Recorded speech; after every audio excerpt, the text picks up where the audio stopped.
आप mutual fund में investment करते हैं और आपने दो नाम अक्सर सुने होंगे, flexi cap mutual fund and multi cap mutual fund. दोनों दिखने में लगभग सेम लगते हैं, लेकिन असली डिफरेंस क्या है और एक इन्वेस्टर को इन दोनों में से कौन से फंड चूज करने चाहिए, एक सिंपल लैंग्वेज में इस बात को समझने की कोशिश करते हैं। सबसे पहले बात करते हैं फ्लेक्सी कैप फंड्स की। फ्लेक्सी कैप म्यूचुअल फंड में फंड मैनेजर को काफ़ी फ्रीडम होती है।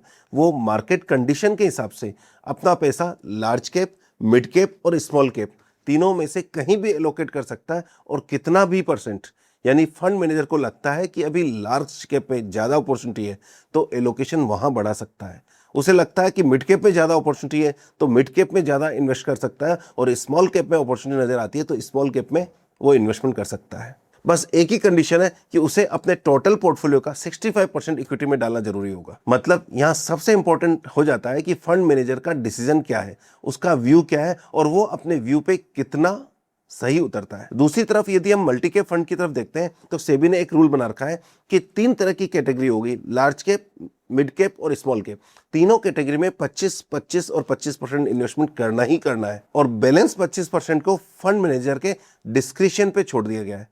वो चाहे बैलेंस 25% स्मॉल कैप में डाल दे, मिड कैप में डाल दे या लार्ज कैप में डाल दे या तीनों में बांट के कर दे। इससे फायदा क्या होगा कि आपका पैसा तीनों मार्केट सेगमेंट में डेफिनेटली 25-25% तो रहेगा ही, और एडिशनल पैसा यानी कि एडिशनल 25% वहां होगा जहां फंड मैनेजर को ज्यादा अपॉर्चुनिटी नजर आएगी। हाँ, इतना जरूर है कि इसका दूसरा साइड यह है कि फंड मैनेजर को अपने फंड को फ्रीली एलोकेट करने की फ्लेक्सिबिलिटी कम हो जाती है। क्वेश्चन यह उठता है कि इनमें से कौन सा बेटर है। अगर आप चाहते हैं कि आपका पोर्टफोलियो लार्ज, मिड और स्मॉल कैप तीनों में बना रहे, हमेशा रहे, तो आपको मल्टी कैप फंड ज्यादा सुटेबल होता है।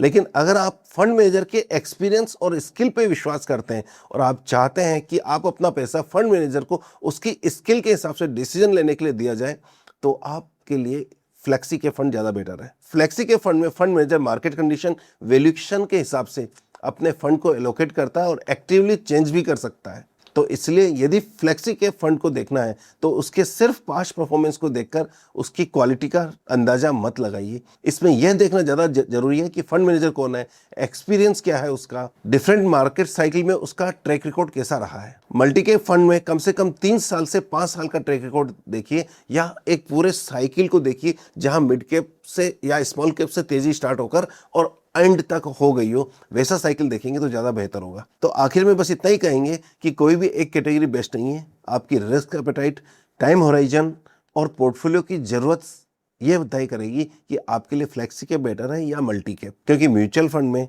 सिर्फ अच्छा फंड चुनना काफ़ी नहीं है, इंपॉर्टेंट नहीं है। सही इन्वेस्टर के लिए सही फंड चुनना ज़्यादा इंपॉर्टेंट है। अगर आप भी म्यूचुअल फंड में इन्वेस्टमेंट करना चाहते हैं और हमारे साथ करना चाहते हैं तो नीचे कमेंट में SIP लिखिए, हमारी टीम आपको कनेक्ट करेगी। अगर आप YouTube पर ये वीडियो देख रहे हैं तो डिस्क्रिप्शन में दिए हुए म्यूचुअल फंड फॉर्म को भरिए, हमारी टीम आपको आपके गोल के हिसाब से फाइनेंशियल प्लानिंग करके आपका पोर्टफोलियो बना के देगी। मिलते हैं नेक्स्ट वीडियो में, तब तक all the best and happy investing. Thank you very much. Investments in securities markets are subject to market risks. Read all scheme-related documents carefully before investing. This content is for educational purposes only and should not be considered as investment advice.